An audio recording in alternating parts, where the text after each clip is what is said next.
So our today's topic, in the previous class we studied what work is. Can anybody define what work is?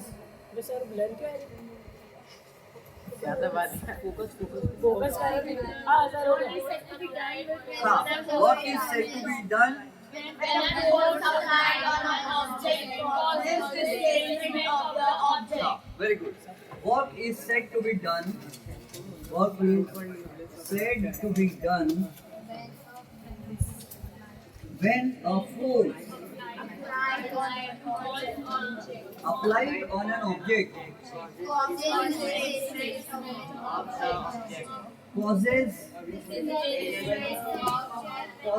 displacement of the object. Displacement of the object. याद रहेगा ये आपको? Yes, sir. Test में अच्छे marks मिलेंगे? Yes, sir. Very good. Work is said to be done when a force applied on an object causes the displacement of the object. What are the three types of work? Positive work, positive work, negative work and zero work. What is positive work? एक एक जन से नाम लेके पूछना चाहिए ना? हाँ, सारा. What is positive work? If direction of force and direction of displacement are the same, the word is called positive. Very good. If the direction of force and the direction of displacement are the same, the work is said to be positive. Then what is negative work? Ali. When the direction of force and direction of displacements are not same or opposite. हाँ, very good. When the direction of force and the direction of displacement are opposite to each other, then the work is called negative work. The third type of work, zero work, कब होता है? When there is no Samia. when there is no displacement of the object and theta is equal to 90. Very good, very good. There are two conditions when the work done becomes zero. When there is no displacement, the work done will be zero, and if the angle between the direction of force and direction of displacement is 90 degrees, at that time also work becomes zero. जैसे कि for example मैंने आपको example दिया था, किसी को याद है मैंने क्या बात का एग्जाम्पल दिया था? Does anyone remember? ये क्या है? हमारी धरती माता है और भूल जाते हो आप लोग. ये हमारी धरती माता है और है ना. The earth is geospherical, oval, egg shaped है और अंडे के जैसी अर्थ. तो ये अर्थ है और अर्थ के ऐसा माना जाता है कि सर्कुलर ऑर्बिट में मून घूम रहा है. अब मून गोल घूम रहा है. Newton first law of motion कहता है कि unless and until an external unbalanced force acts on an object, the object continues to be in a state of rest or of uniform motion along a straight line. ये सब पढ़ चुके आप, इसलिए जल्दी जल्दी बोला मैंने. तो दुनिया की हर चीज सीधी चलना चाहती है. दुनिया की हर चीज सीधी चलना चाहती है अगर उस पर फोर्स नहीं लगाया जाए, अनबैलेंस फोर्स को. तो मून भी सीधी लाइन में चले जाना चाहता है, लेकिन अर्थ क्या करती है? उसको खींच के रखती है. इधर चल, अट्रैक्ट करके रखती है. कौन से फोर्स से अट्रैक्ट करके रखती है? Very good. कौन से फोर्स से अट्रैक्ट करती है? Gravitational force. ग्रेविटेशनल फोर्स से अर्थ हर ऑब्जेक्ट को मतलब खास कर मून को अपनी तरफ अट्रैक्ट करके रखती है. और फिर जब मून इधर सीधा भाग जाता है, थोड़ी दूर यहाँ चला जाता है, तो मून बोलता है अब एक काम करूंगा मैं, अब तो ऐसे चले जाऊंगा बेटा सीधा, ऐसा बोलता है. तो मून क्या और क्या करती है? उसको यहाँ तक जाने देती सीधा. क्या बोलती बेटा जा सीधा वहां. जैसे ही यहाँ तक जाता तो और बोलती चल पलट. तो मून बोलता अब इधर तो चले जाऊंगा मैं, इधर तो सीधा जाऊंगा. और यहाँ तक उसको आने देती, यहाँ तक थोड़े दूर तक. फिर बोलता अब जा रहा मैं सीधा, तो पकड़ के खींचती उसको, चल इधर है. तो अर्थ हमेशा क्या कर रही है? मून को अपनी तरफ खींच के रख रही है, इसलिए मून गोल घूम रहा है. तो one force is acting, gravitational force is very good. That force is also called the centripetal force. हर गोल घूमने वाली चीज को जो फोर्स सेंटर की तरफ खींच के रखता है उसको सेंट्रीपेटल फोर्स बोलते हैं. इसका नाम कहाँ आया मालूम है? 10th स्टैंडर्ड की बुक में आया. Very good. आपने 10th में पढ़ लिया क्या? नहीं सर, एक दिन मैम ने 10th की क्लास में बुलाए थे तो हम खड़े थे. अच्छा, 10th की क्लास में बुलाए थे आपको? हाँ, वो कुछ काम से बुलाया था, आपने सुन लिए? अरे वाह, वेरी गुड. जहाँ ज्ञान बढ़ रहा है वहाँ चले जाओ. सी, तो ये मून है. मून को अर्थ सेंटर की तरफ खींच रही है. तो what is the direction of force? Tangential. toward, no, the direction of force is towards the center, Velocity. है ना, and the direction of displacement is here. Moon जा किधर रही है, जा किधर रहा है मून, इधर जा रहा है ना, ऐसा। तो डिस्प्लेसमेंट किधर हो रहा है, इधर, और फोर्स किधर खींच रहा है, इधर। तो कितना एंगल बन रहा है, डायरेक्ट 90 डिग्रीज। तो जब 90 डिग्रीज एंगल बन रहा है तो बताओ अर्थ कितना वर्क कर रही है मून को गोल घुमाने में? 0 वर्क कर रही है। क्यों? क्योंकि वर्क का फॉर्मूला होता है work is equal to force into displacement into cos theta. और यहाँ पर अर्थ उस पर फोर्स लगा रही है, जितना भी फोर्स लगा रही होंगी, मून का डिस्प्लेसमेंट भी हो रहा, जो भी डिस्प्लेसमेंट हो रहा होगा, लेकिन फोर्स और डिस्प्लेसमेंट दोनों के बीच में जो एंगल है वो 90 डिग्रीज है। और हम उस दिन एक टेबल में पढ़ चुके हैं कि cos 90 डिग्रीज की वैल्यू 0, तो वर्क डन इज 0। तो जब भी कोई चीज गोल घूम रही है तो घुमाने वाली चीज जो है, जो फोर्स लगा रही है, उसका वर्क डन 0 होता है। मान लो ये आप हो, ये आप है, और ये आपने हाथ ऊपर कर दिए, और आपके हाथ में एक रस्सी बांध दी आपने, और रस्सी पे एक पत्थर बांध दिया, और पत्थर को गोल घुमा रहे।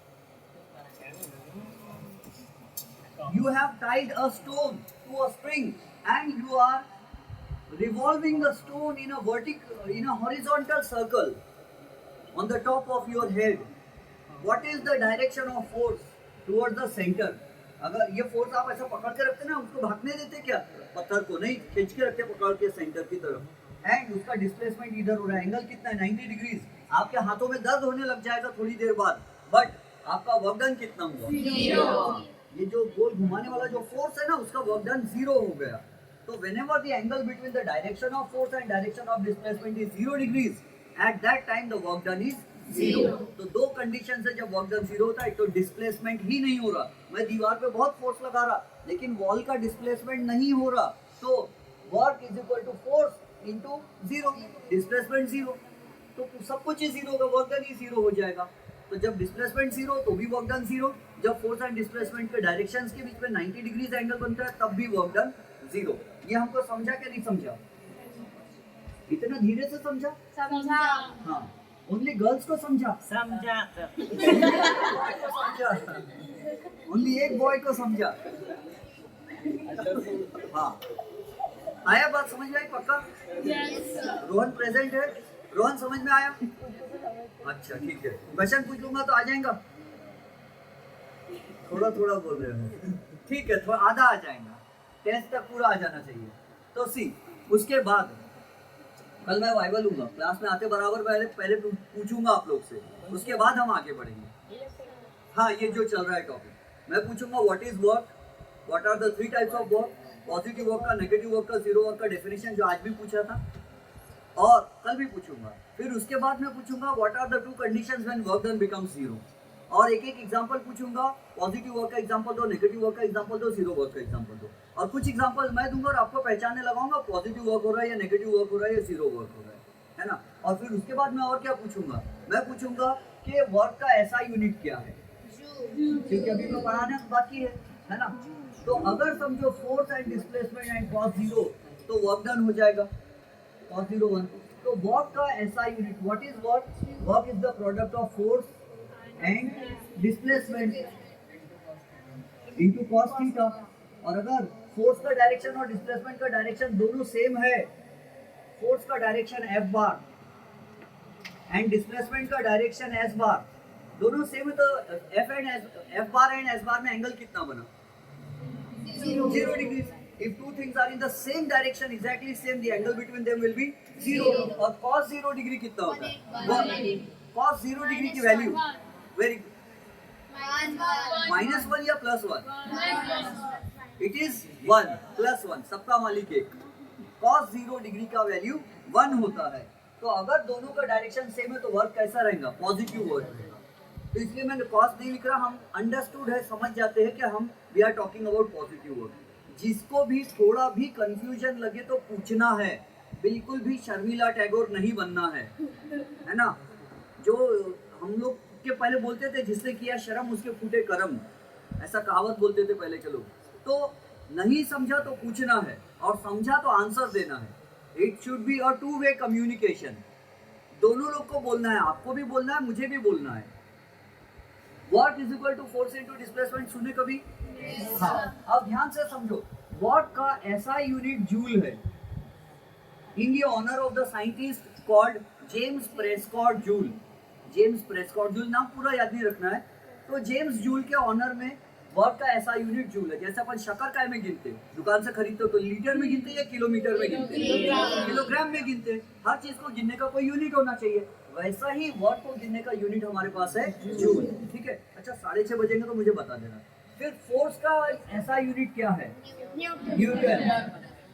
एंड डिस्प्लेसमेंट का ऐसा यूनिट है मीटर। लेकिन ऐसा यूनिट किसको बोलते हैं? System international D units, international system of units. पुराने जमाने में सब अलग अलग यूनिट्स रहते थे ना, मैंने समझाया था आपको, है ना। कोई लोग मास जो है गिनते थे तोला में, कोई रत्ती में गिनते थे, कोई पाव में गिनते थे, कोई छटाक में गिनते थे, कोई क्विंटल में गिनते थे, कोई टन में गिनते थे, कोई शेर, सवा शेर, पाव शेर में गिनते थे, कोई तोला में गिनते थे। तो सब गड़बड़ हो जाता था।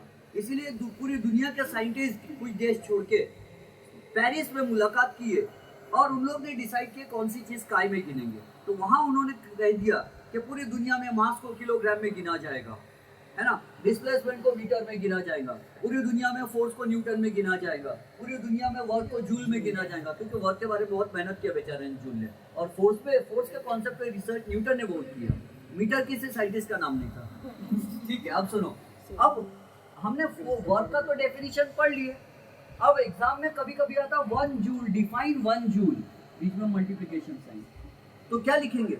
One foolish person who has created difficulties for us in science, 1 is called 1 joule? नहीं। ध्यान से सुनो डेफिनेशन। इफ दो डेफिनेशन बोलता जो अच्छी लगेंगी आपको बोलना, आप खुद अपने ओन वर्ड में बना सकते, लिखो मत, पहले समझ लो। जो अच्छी लगेंगी बोल देना, मेजॉरिटी को जो पसंद आएंगी डेफिनेशन वो अपन लिख लेंगे। Work done is said to be 1 joule.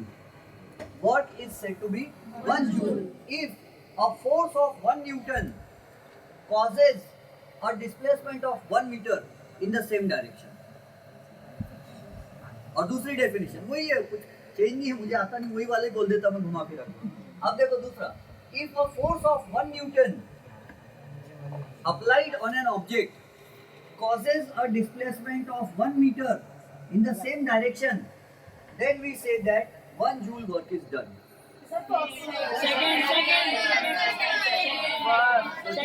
Confusion अलग, सबको अलग अलग पसंद आएंगी डेफिनेशन।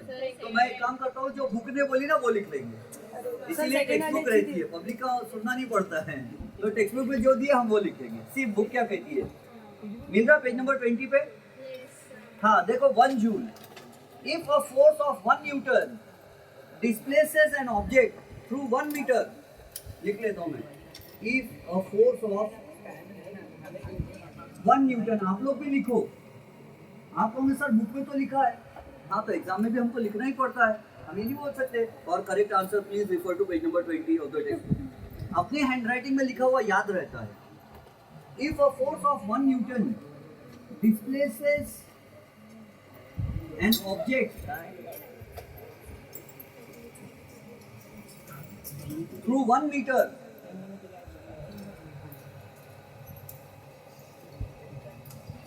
इसका मीनिंग समझा क्या आपको? अगर आपने 1 न्यूटन का फोर्स लगाए और कोई ऑब्जेक्ट धक्का खा के 1 मीटर दूर जाके गिर गया, जिधर डायरेक्शन में आपने फोर्स लगाया उसी डायरेक्शन में कोई चीज 1 मीटर दूर जाके गिर गई, तो आप कह सकते मैंने 1 जूल का काम कर लिया, या काम 1 जूल का काम कर लिया, ऐसा बोल सकते हैं। So if a force of 1 Newton displaces an object through 1 meter in the direction of force, जिस डायरेक्शन में फोर्स लगा है उसी डायरेक्शन में, उससे क्या हो जाएगा? थीटा 0 डिग्री हो जाएगा, cos थीटा 1 हो जाएगा, और वर्क का फॉर्मूला हो जाएगा work is equal to force into displacement. If a force of 1 Newton displaces an object through 1 meter in the direction of force, then क्या लिखा फिर बुक ने? The amount of work done on the object is 1 joule। बहुत लंबा चौड़ा definition लिखे थे। Then the amount of work done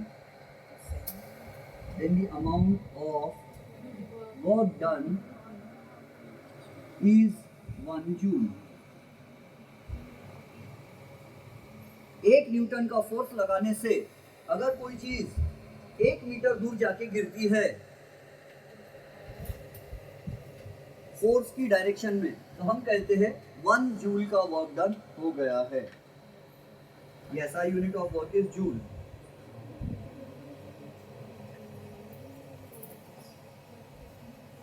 ऐसा यूनिट वो है जो पूरी दुनिया में चलता है, साइंटिस्ट लोगों ने मिलजुल कर डिसाइड किया था पूरी दुनिया के। और सीजीएस सिस्टम क्या है? फ्रांस की है, centimetre gram second system. Centimetre gram second system. Length काय में गिनते वो लोग? सेंटीमीटर में। मास काय में गिनते? ग्राम में, ग्राम में। और सीजीएस वाले लोग, ऐसा है का आपको मालूम है, सीजीएस वाले लोग जो है, ये सीजीएस सिस्टम कहाँ चलती थी? फ्रांस में। बाकी पूरी दुनिया में ये फेमस नहीं हो सकी क्योंकि इसमें कुछ गलतियाँ थी, इसलिए ऐसा है पूरी दुनिया में चलती है क्योंकि उसमें बहुत सारी अच्छाइयाँ हैं। तो सीजीएस सिस्टम का मतलब क्या है? लेंथ को मेजर करते हैं वो सेंटीमीटर में, मास को वो मेजर करते हैं ग्राम में, मास को वो मेजर करते हैं ग्राम में, और टाइम को वो मेजर करते हैं सेकंड में, है ना। हमने ये नहीं बोलना चाहिए कि मेरा घर यहाँ से 5 मिनट दूर है, हमने ये बोलना चाहिए कि मेरा घर यहाँ से 300 सेकंड दूर है। किसी का कॉल आया तो ये नहीं बोलना चाहिए भैया 1 सेकंड रुको, सॉरी 1 मिनट रुको, ऐसा नहीं बोलना चाहिए, भैया 60 सेकंड वेट करो, ऐसा बोलना चाहिए।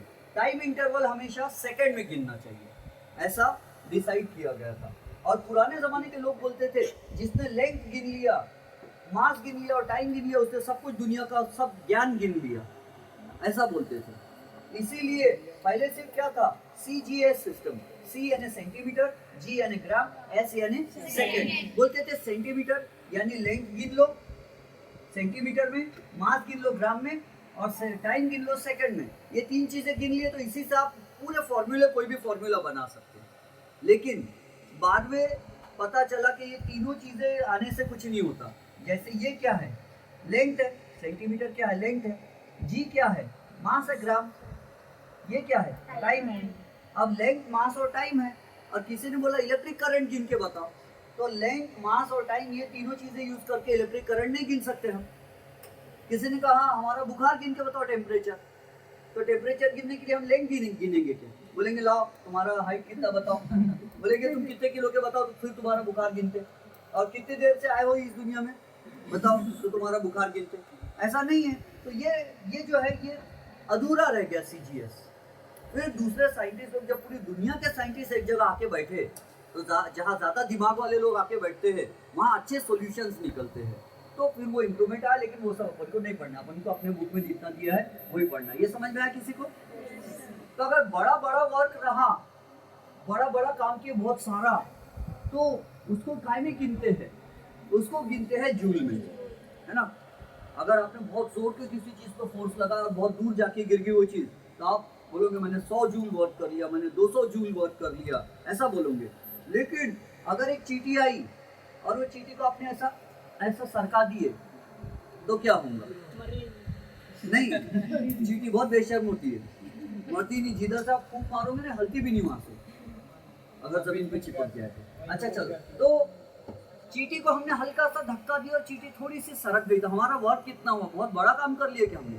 नहीं, बहुत कम वर्क हुआ। और वो काय में गिनेंगे? फिर जूल में नहीं गिनना चाहिए।